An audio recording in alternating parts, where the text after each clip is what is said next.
If you are a newer business and cash flow is a problem, I think you do have to focus more on the profits, for better or worse. But ideally, if you've been in business for some time, I would almost always focus on how can you focus on your people? Put that coffee down. Creators are leaders. Be careful what kind of leaders you're producing here. Helen, we're both in sales.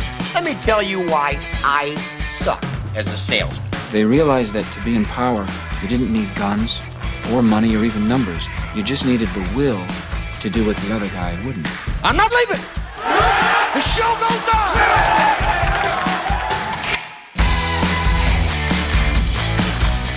Well, hello there, friend. Welcome back to the Construction Leadership Podcast. I'm your host, Bradley Hartman.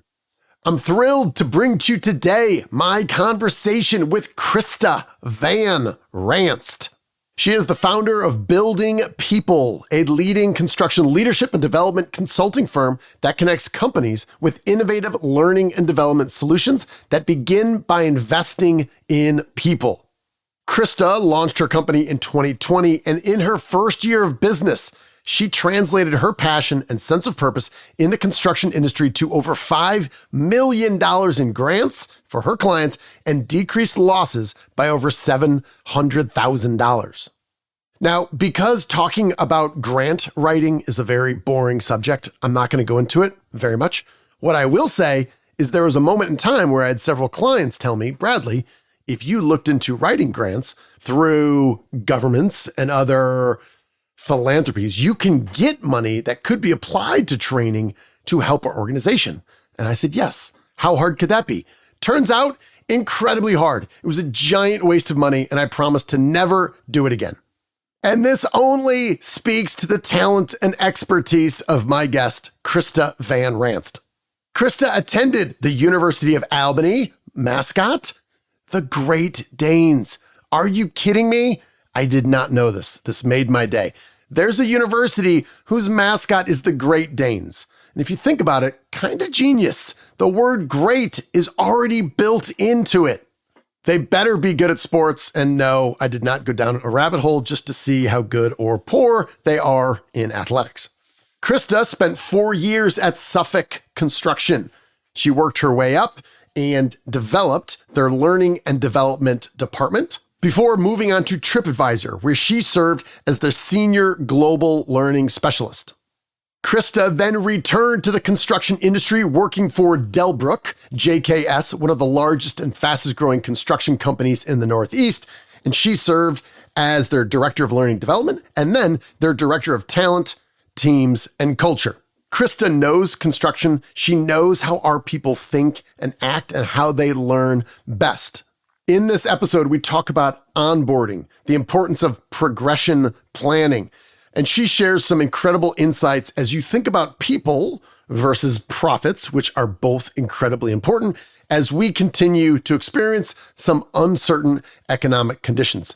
So, my friend, you are in for a treat. You've made a great decision to spend some time with me and Krysta Van Ranst, founder at Building People. As always, thank you for listening.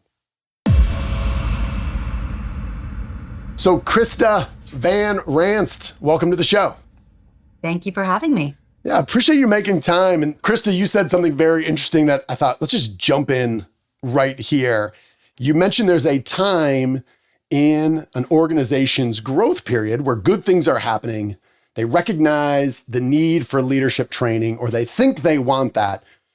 And you said something that was maybe counterintuitive, that maybe leadership training isn't the right thing when a company is growing.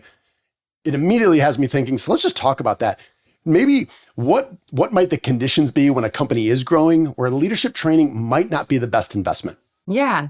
Around that, I often think of I go to children, right? And there is an aspect of wants versus needs, that if you're going to try and teach your children to be financially savvy, to hopefully become savvy adults, right? You want to think about wants versus needs. And so often I hear construction companies, anyone in the AEC space, honestly, many people in a lot of different industries, we could remove industries in general, all these organizations, as they're growing, they immediately want leadership training. They point to the fact and they say, you know what?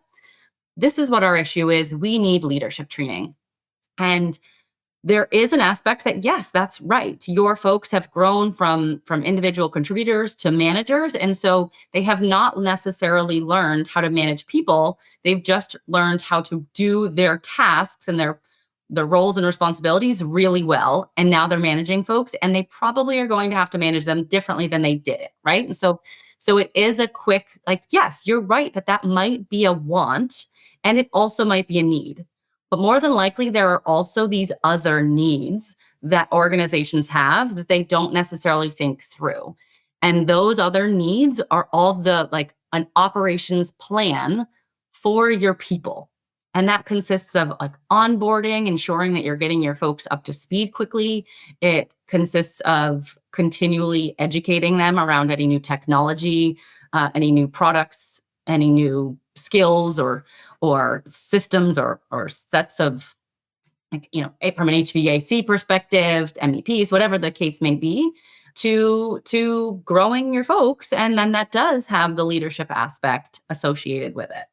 Is there an element of investing in leadership training? I think if you're an executive or an owner, that sounds fun. That sounds like something you could say to somebody, or you could tell a new recruit, like, hey, we're making a big investment in leadership training.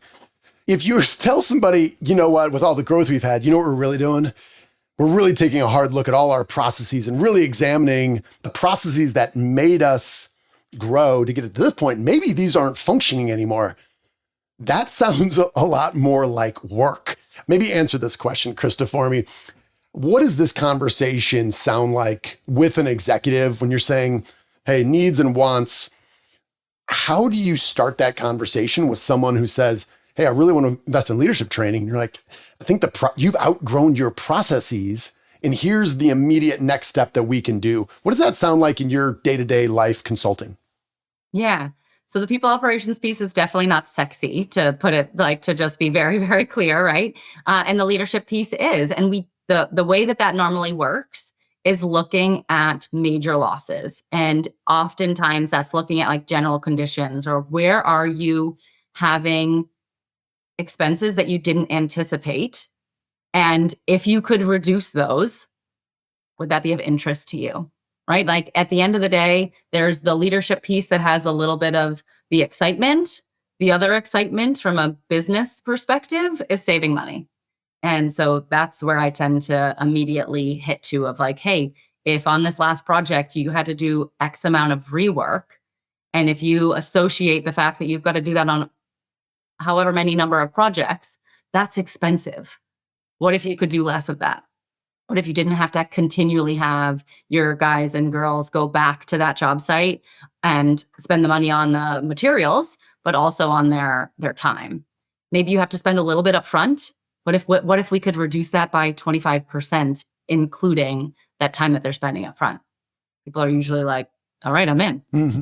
Well, one of the things I was most excited to talk to you about is this direct linkage between learning and development and profitability. And it's not uncommon when we're talking to companies or working with companies, when things get tight, we see revenue go down, we see profitability is going to lag in the next, 6 months, 12 months, advertising goes, learning development goes.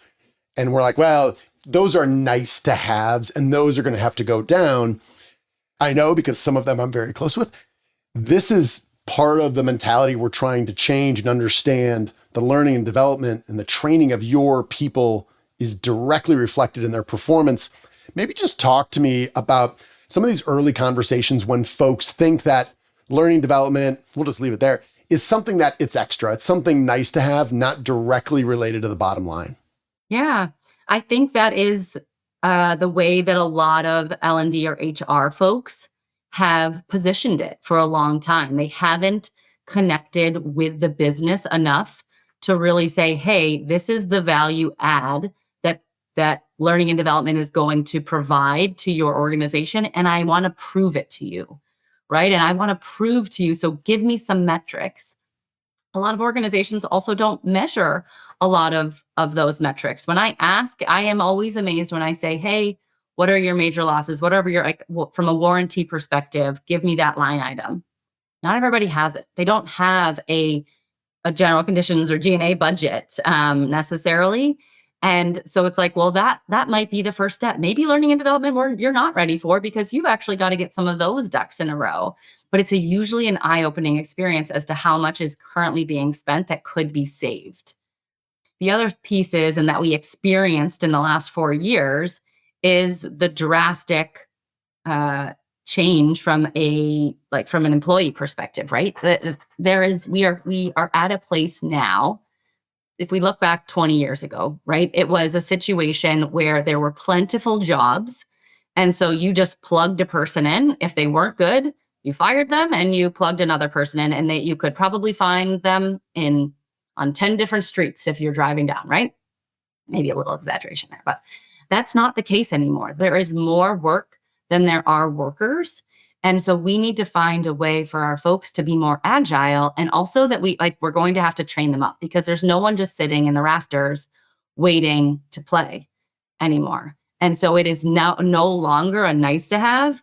It's a need to have. And you've actually got to probably build out some sort of program, because you're more than likely not going to be able to find the best candidates anymore without hiring and training them to keep them long-term.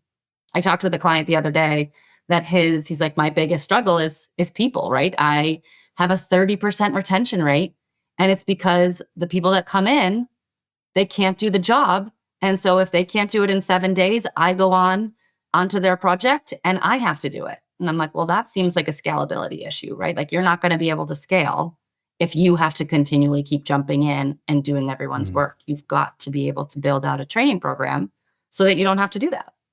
You know, I've been thinking about this just as baseball season is well underway, and you can, if you want to, you can be like the Yankees and you can just go and you can just say, we're just going to pay $150 million to a really good left fielder and we're going to plug and play. We can do that. You can find a great project executive in his early 40s from so-and-so, and you can yank. The companies, though, that I think are going to be most sustainable and also the most profitable are the ones that say, Krysta, help me develop what will be a pipeline of talent. They'll go through A, they'll go through AA, they'll go through AAA, and in time, with a certain number of players on the field, with a certain amount of talent, we know that we are going to produce, and we can just do this forever. Now, it takes a while, but I was thinking about that idea, and you just kind of pointed out a lot of, you're just really about helping companies that are people first.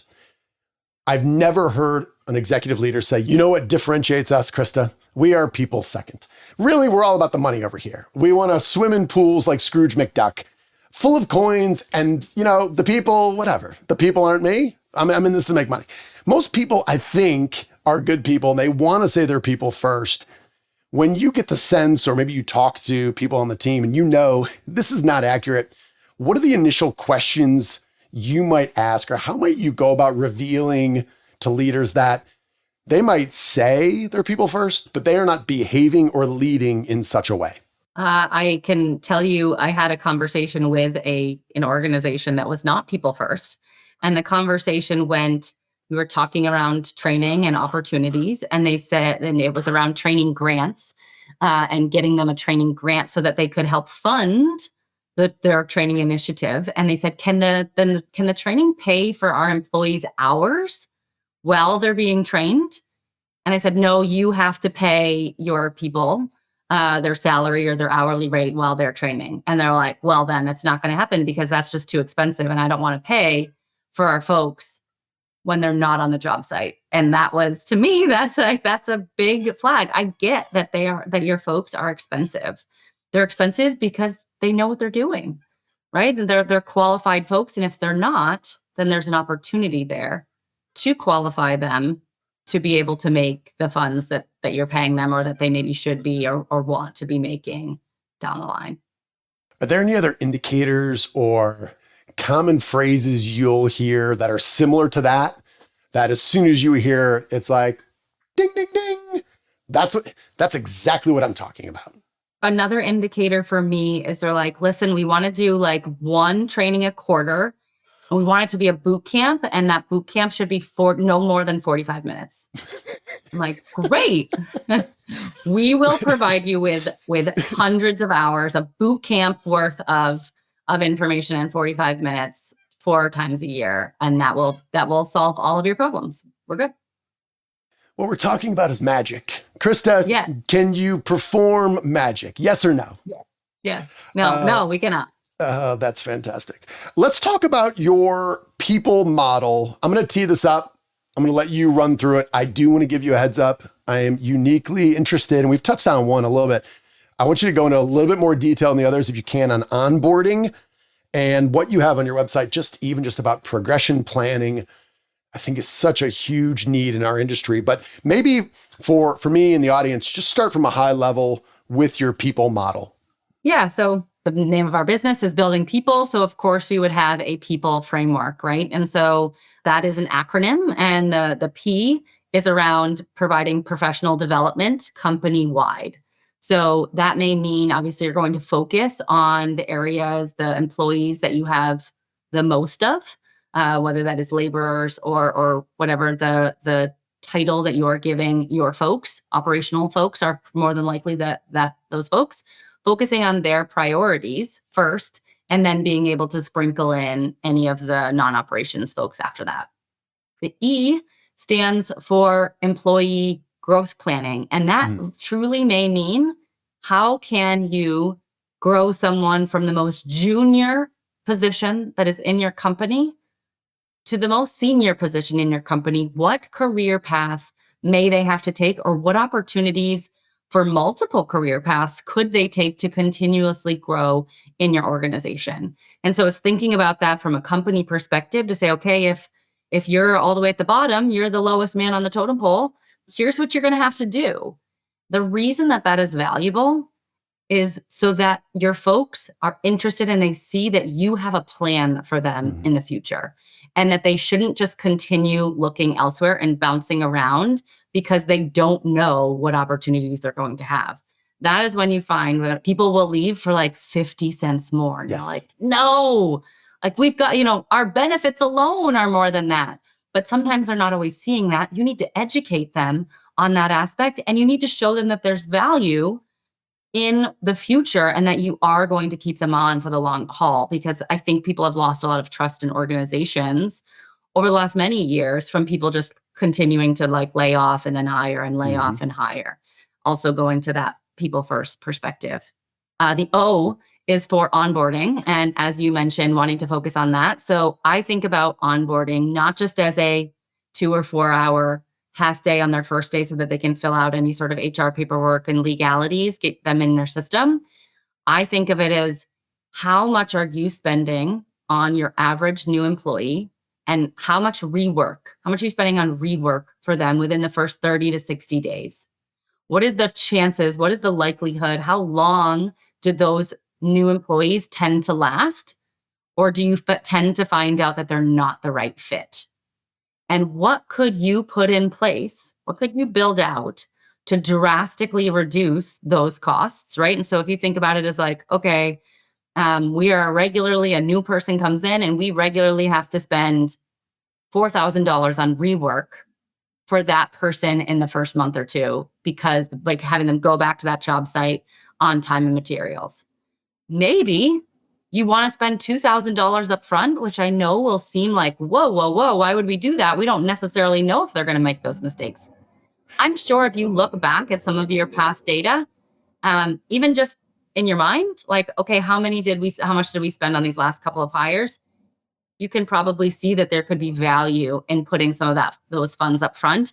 And I say that in the sense of like, just shadowing one of your most senior folks who really knows their way around it, of maybe putting together a quick 101 or 201 carpentry class, maybe, or like, there are these small programs to say, hey, let's have them do some experiential work in that first week before I hit them and put them on a job site. And that $2,000 spend versus the $4,000 spend has nothing to do with the frustration that your clients are going to have and the cost associated to that, right? And that is something that is harder to measure but could possibly be measured by the amount of repeat customers you have. And if your repeat customers are going down, yes, maybe they're done renovating, but maybe it's because they went elsewhere because they were continuously frustrated by the work that you were providing. But I would build out a kind of some sort of formal process by role of what folks you would want to go through and some sort of checklist to ensure that they are up to speed as quickly as possible. If you find that it takes folks at least 3 months to get up to speed, could you reduce it down to 1 month? Right? At the end of the day, the way that I'm thinking about things is how can you make your employees happier? Because your employees want to be self-sufficient. They don't want you to continually micromanage them. So if they can get up to speed and be on their own faster, they're happier. And you are too, because they're at 100% capacity or efficiency that much faster and making the overall business money. Love it. So take us to the second P in the people model. Yes. So we're halfway through. The second P is progression planning. Okay. One, because not succession planning, because we're more about the pro rather than the suck. Also, because if we're honest, it's people and there's no S in people. So succession planning didn't work. But progression planning in that same regard, right, is like, how can you grow your folks internally and promote them? Once again, from a business perspective, I believe it's something like there are percentages I can send you afterwards of the number of people, if you hire externally for these high level roles, the likelihood of them leaving is much, much higher than if you promote them from within. And you're going to have to pay them something like 21% more than if you were promoting your folks from within. So it's expensive and you don't have necessarily the loyalty or the likelihood of them staying long term, which is not great. And then from an employee perspective, once again, they're continuing to see that they have long-term opportunities here and that they want to continue working with you. You're building trust and rapport with your folks by promoting them from within. And then you're just continuing to backfill them with more junior folks internally. It says a lot about the culture. Well, I love that. And you pointed out an obvious thing, other than the fact that your acronym works better. I had an executive say, he's like, I got to be honest. And his name's in the building. He's second generation, handing off to third generation. He's like, I hate the word succession. I don't want to be succeeded. He's like, I just don't like, but again, like the words we choose to use matter. And if we're continually calling something and it's this hard kind of 3-year process to get dad out of the role because he's not happy and not effective, let's not use the word that's a trigger for him just to not want to engage. And he just skipped the meeting. He went golfing instead. We'll address it next month. So progression planning. I love that. The other thing about progression planning versus succession planning is I think people always think of succession planning around like retirement or death. Correct. And I am thinking about progression planning is like, no, your organization is growing. There are probably going to be more roles available that don't exist right now. How are you planning for those potential roles?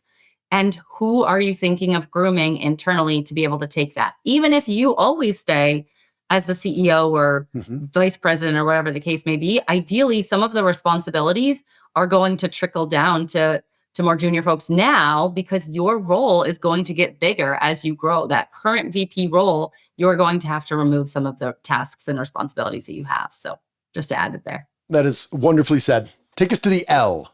L is around leveraging processes and procedures. Okay. I love a good process. I love a good checklist. I know that is not what anyone loves in this. SOPs are like everyone's least favorite thing to talk about. But at the end of the day, your clients want a consistent project delivery. And if you don't have processes, you're not giving your clients that. And your employees are just doing it the way they believe they should. So when you are regularly getting mad at them for not doing it the way they should, you're not thinking people first, right? You're like, if you asked me that question at the beginning, that is another piece is like, how willing are you to build out processes for your organization so that folks don't have to always come to you to ensure that they're doing it correctly? And then the last one is the E. And that stands for engaging future hires. So if you kind of do those top 5, right, but then continue to hire anyone with a pulse or a warm body, so to speak, you are going to have to continually keep reinventing the wheel in all of those other areas.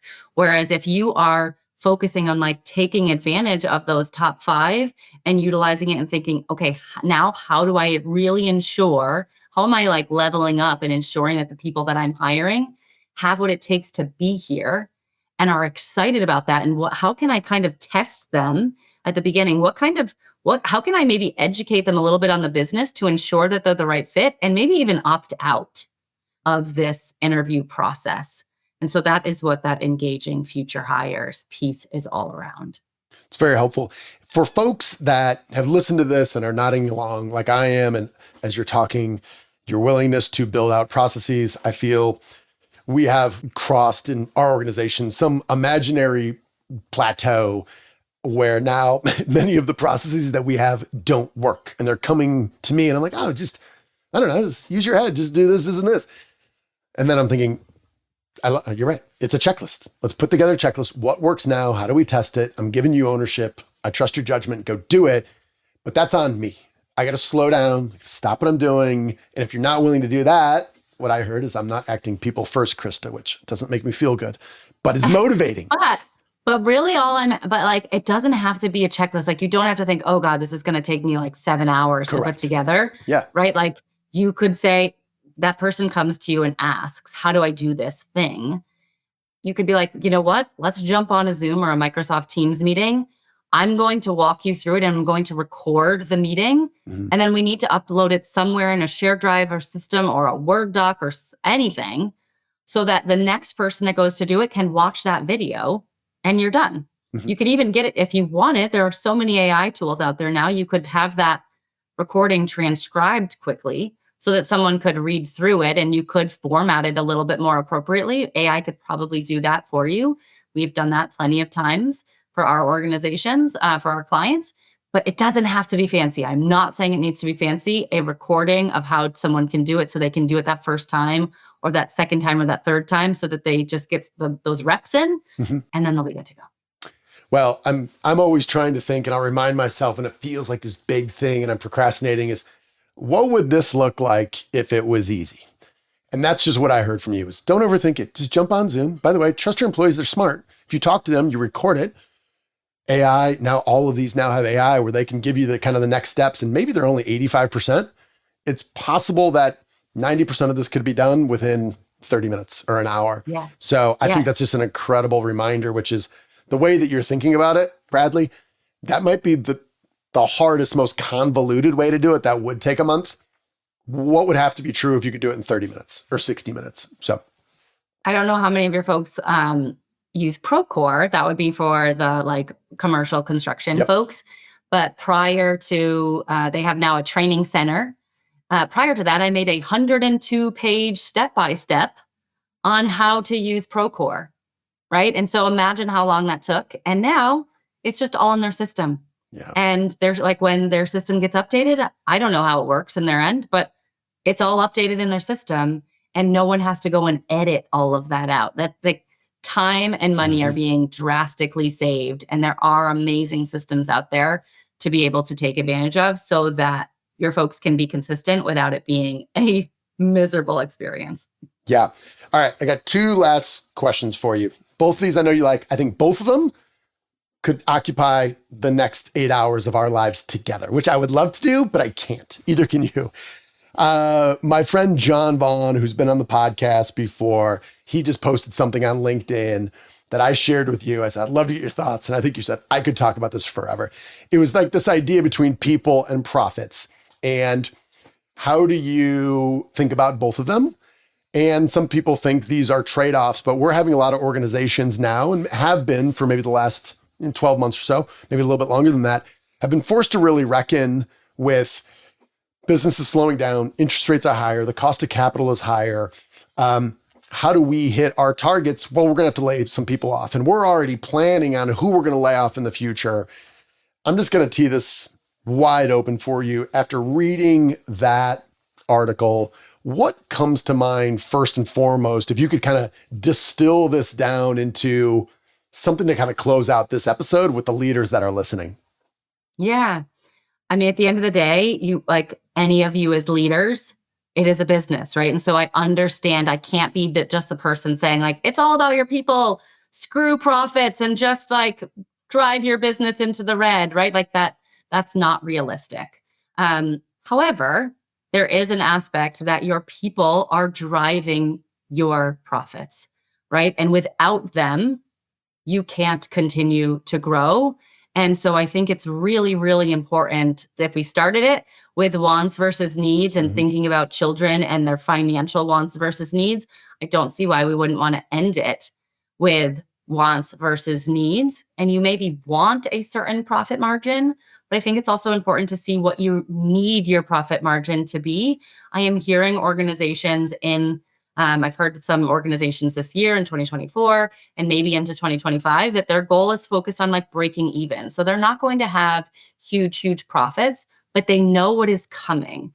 And they would rather continue to focus on their people and the culture and getting them really, really dialed in so that when the good times start rolling again, they're ready and they're prepared and they can easily scale because they have the capacity to do so versus now having to go find new talent because, as I said, they're not just waiting there. They're not waiting there any longer. And so you've got to spend some of that extra money. I've also heard of some folks that during these like downtimes are doubling down on their people, on training their folks because they're like, you know what? If projects are a little bit slower, let's take advantage of this because as much as we've wanted to provide learning and development to folks in the past, we haven't felt like we had the time. So let's do it now. We realize that our profits aren't going to be that great anyway. Let's just acknowledge what do we need to have? Is there a little bit of padding in there for us to take advantage of? If so, let's do it because then next year or whenever, that padding is going to be that much greater because our folks are ready to take it. Yeah, and that was what really stood out to me reading John Vaughn's piece was that he was describing several years ago when it was lean and they were seeing their profitability go down. And they said, well, we believe in our people. We love the people that we've got. We want to grow with this team long term. The people at the top of the organization took the largest pay cuts. They communicated this, kept this whole team together when inevitably, this is a cyclical business, when business came back around, they were able to gobble up market share. Why? Because they had talented people and they were going talking to people who had needs and were ready to build. And they said, and that was his whole thing. He's like, it was like a slingshot coming out. And we were so glad we, didn't succumb to some of the pressures that other people, and maybe this is a round table, maybe this is the accountant who's saying, your profitability numbers are really dipping. He said, we're still profitable. We're fine. We're keeping this team together because we love the team that we've built over time. That really stood out to me. The last thing I'll say is that I think it all depends on this industry is so focused on, it's all about cash flow management.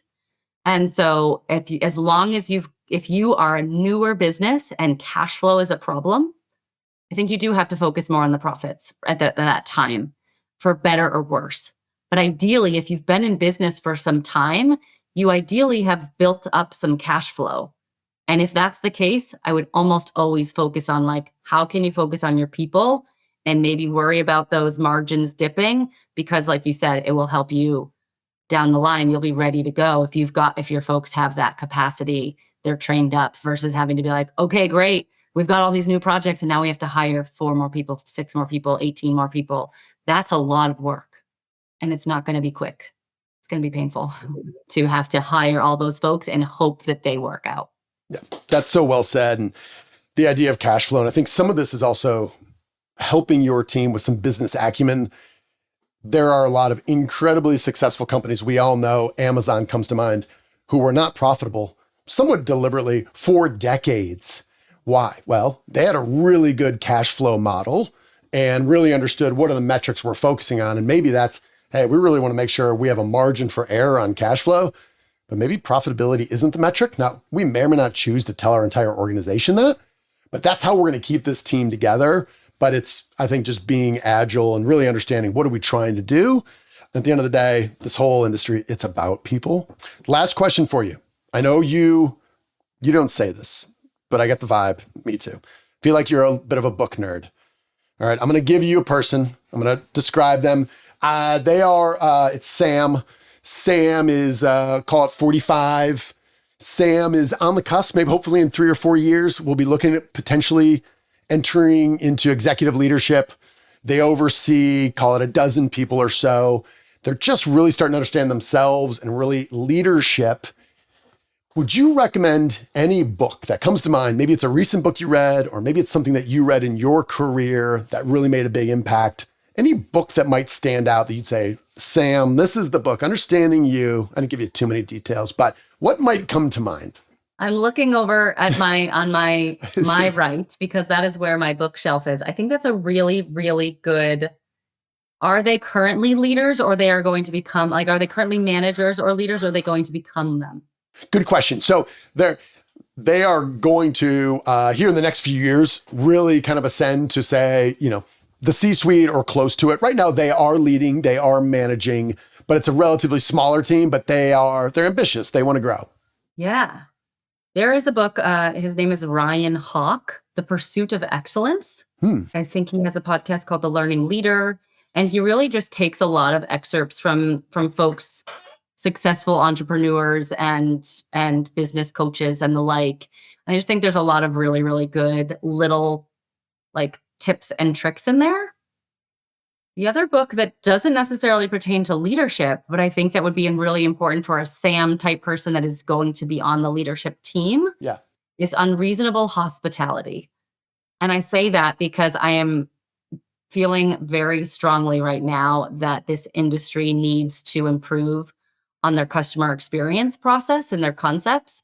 And the companies that do that are going to, if we talk about people and profits, they're not going to have to worry about either one. They're going to focus on their people, and their profits are going to be astronomical because they're focusing on their people and their customers in particular. So that Unreasonable Hospitality is it is about the restaurant industry, but there are so many great correlations that you can take to this industry. And I think it was an absolutely phenomenal read. Love it. Yes, I'm looking at it right now. Will Guidara, I think is his name. Yes. So this sent me down a little rabbit hole. I had always known of Danny Meyer, the restaurateur, which I think Will Guidara kind of learned from. I'm looking at another book, I haven't read it, by Danny Meyer called Setting the Table. And there's a podcast I listened to. It was on The Knowledge Project with Shane Parrish. I printed out the transcript and I've read it like 3 times, but it's the same thing, which is think about an amazing experience at a restaurant and just all those little things. And I think when you can think about that in that domain and bring a little bit of it to the construction industry, I think it's immediate differentiation. So I love that you shared that. And I'll make sure I'll look up Ryan Hawk. I'm glad I asked. I've never heard of that. Look at his podcast and his book, but we'll link to all this in the show notes. Last thing before we go, you shared a bunch of insights. I got a couple pages of chicken scratch over here, Krysta.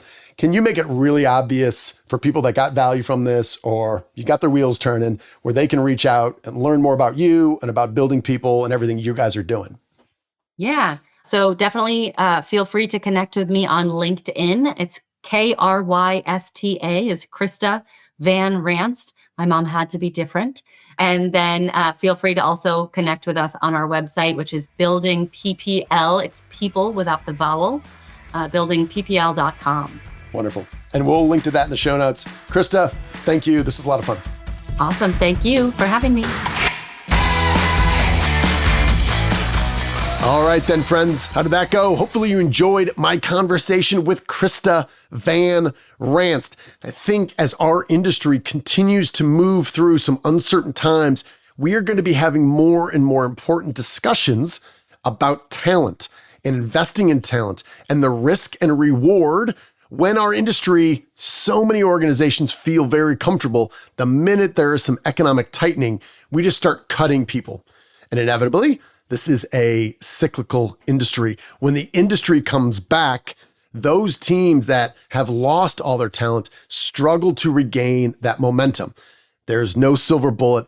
It's always a risk-reward calculation. But I believe this conversation with Krysta is something that you can return to in the future to think about your overall strategy to prepare yourselves to thrive in good times and bad. And ultimately, that is all about people. So if you enjoyed this conversation, please do me a small favor, rate and review whatever podcast player you are listening to.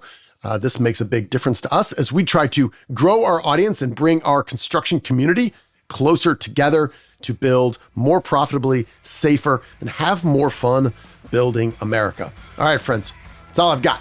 We're going to close out with our leadership mantra. You, my friend, are owed nothing. Deliver. Value first. Make it a great week.